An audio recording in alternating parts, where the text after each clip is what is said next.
Hi, everybody. This is Miss Warren. This is partially Friday, September 14th, and Monday, September 16th, 17th.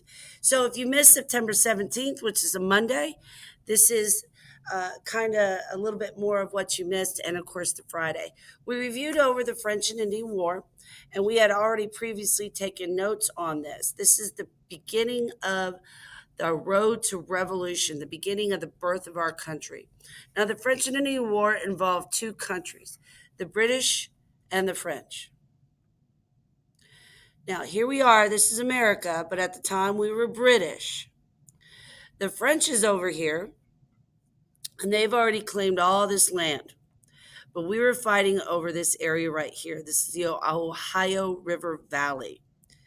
The Ohio River Valley is full of many animals that were very valuable as exotic furs to trade over to Europe. So both Britain, us, and France, them, fought over this area. Now, when you're writing these notes down, you're only writing what's in yellow. If you have to pause or rewind, I'm going to be going pretty quickly through that. Let's skip that.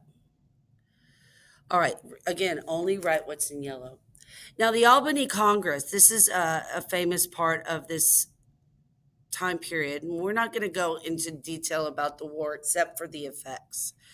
The Albany Congress was just a calling of people into Albany, New York to get together because Benjamin Franklin said, hey, if we all work together, each colony, Massachusetts, Pennsylvania, New Jersey, New York, if we all work together, we're going to be stronger. We're going to be dangerous like a whole snake. But if we don't join together, we're basically going to die. So we've got to be stronger to fight the French. Now, the colonies were not ready to politically pull together and work as one unit.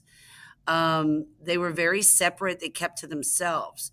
But this is going to come back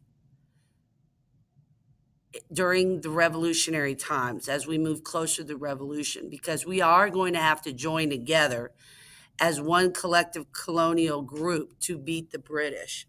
Now, when we wrote these notes, right under it, you're going to draw this cartoon. So make a big rectangle underneath your notes, only about 5 lines long and a vertical line. And I want you to do your best to draw this cartoon into your notebook. Go ahead and add this war lasted from 1754 to 1763, and the British ends up winning. Add that to your notes. Now you can see how much the land changed. This was all French territory. After this war, the French were totally kicked out, and the British takes over everything up to the Mississippi River. The Spanish take the other half because we were just kind of feeling a little friendly that day, and we didn't want to make another enemy. So we said, here, Spain, have a gift. Skip a line in your notes. I believe we should all be on page 27. The Treaty of Paris. Paris is the capital of France, and a treaty is what keeps an agreement between two countries to stop fighting and who's the winner and what do they get. France basically loses everything. And again, we get everything up to the Mississippi River. Now, here's the real money is at. This is the big part. This is the most important part and how it affects American history. After the French and Indian War, after the British win, it took a lot of money, and Britain went into debt. Now, a government gets their money from taxes, and to start the tax, the colonies to pay for it. Now, the colonies have plenty of money to pay for it, but you're going to find out in the next lesson why this is going to be a problem. The Native Americans, many of the colonists want to take advantage of all that great land on the other side of the Appalachians. But there's some really angry group of Native Americans there. They have been being pushed out by the British for years. This is why they fought with the French. And so there lots of conflicts happening. And last, there were many redcoats or British soldiers who chose to stay behind to help with protection in the colonies, but they're going to be used later against the colonists. And we're going to see a little bit more of that when we are done with, when we move into the causes of the revolution. All right. So that's the end of the French and Indian War. That was on page 27. So now I would like for you to turn to page 29.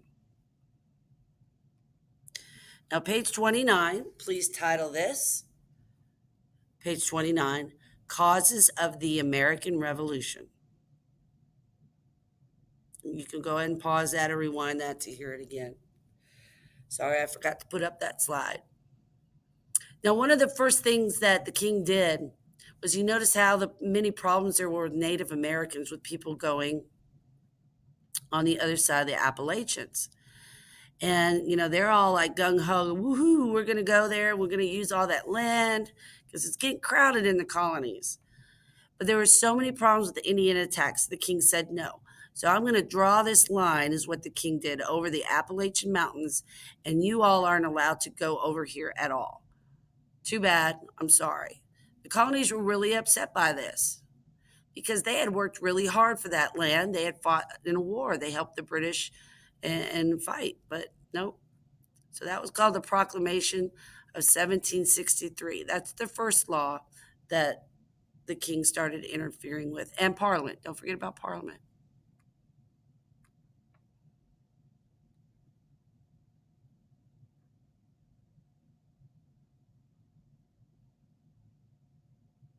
All right. We did not do that closing task. Okay. So that's where we left off. These are called death masks, and I didn't talk about them in class, but we'll talk about them when you get back. And thanks for listening today. You won't have to do the closing task. Just come back safe, better, and with questions if you have them. Thanks for listening today.